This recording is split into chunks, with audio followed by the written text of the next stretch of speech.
Alright people, this is the 2019 Aprilia Tuono 1100RR. This color scheme is called the Rosso Sachsenring. I'm going to call it black and red. It's pretty, I think it's pretty stunning with that gloss real black and that gloss real red. Looks pretty dangerous, but beautiful bike. 2019. This is brand new. It has 2 miles on it.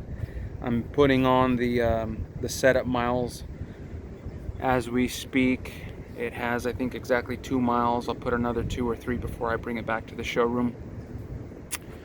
Yeah, I'll just do a quick walk around so you guys can see how pretty it is. Sorry about the shaky camera work, but we just uncrated it 2 days ago and set it up this morning. It has 3 miles. So per the factory's requirements, we have to put 5 miles on the bikes when we set them up. So I'll do that in just a moment. But yeah, this is it. I guess while I'm at it, I can do a quick walk through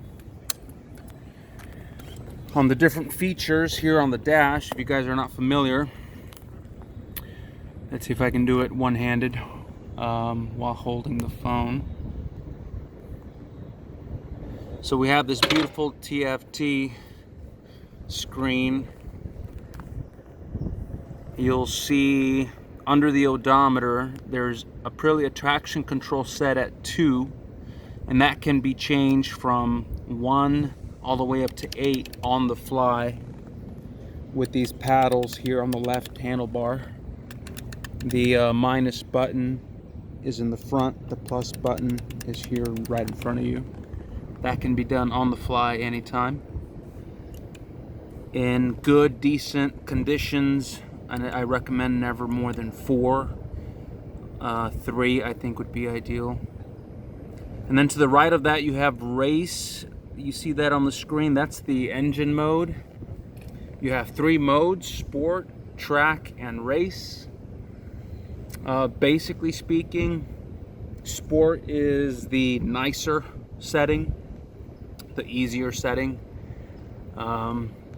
Moderate power delivery, nice and smooth, nice and easy to ride.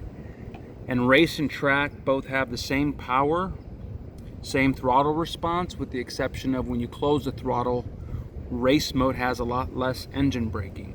Track has, I would say, average engine braking, and the way you change that is, with the engine on with the start button. So I'll do that real quickly here. I hold it down for a second and then start pressing it again, and it toggles through the 3 different modes. I'll leave it in race since it's really smooth, really easy to ride, very user-friendly in all modes, honestly, even in race. I suggest that everyone just use it in race or track and get used to it.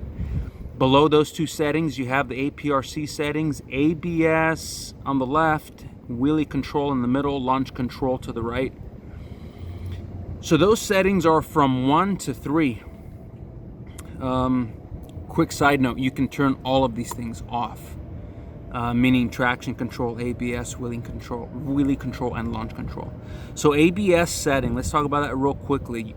You control that. There's a couple ways to control it, but the quickest way is with this little 4-directional joystick looking thing on the left handlebar. So you use it to toggle between the different features, the different settings. Press it in to select, and then press it up or down to change the sensitivity level. Now here's my review, my experience with ABS. ABS 1 still locks up the rear, and sometimes more than once the bike has stalled for some reason because of that. So I never recommend ABS 1. ABS 3 is too intrusive, meaning that if you need to stop the motorcycle in a hurry, trying to avoid impact with something, ABS 3 doesn't stop the bike fast enough for my liking. ABS 2 is absolutely perfect. It stops the bike super quick. It prevents the wheels from locking up. So I like that at 2. Wheelie control, the smaller the number, the higher the wheelie.